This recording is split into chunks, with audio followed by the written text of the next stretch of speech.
African সাদায়ের বাসা। এখানে ওনার farm থেকে গরু কেনা হয়েছে। কত সুন্দর পরিপাটি, মানে সাদায়েদের জীবনযাপন এতটাই পরিপাটি সুন্দর, মানে চোখে না দেখলে বিশ্বাস করা যাবে না। মানে ওরা মানে খুব শৌখিন লোক, মানে ব্রিটিশ জাতি, মানে আসলেই অনেক শৌখিন। মানে ঘর টর মানে সব কিছুই একদম পরিপাটি সাজানো।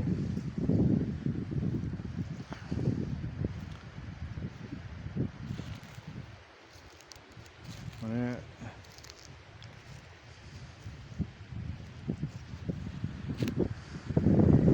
সৌন্দর্যটা দেখলে মনটা জুড়িয়ে যাবে।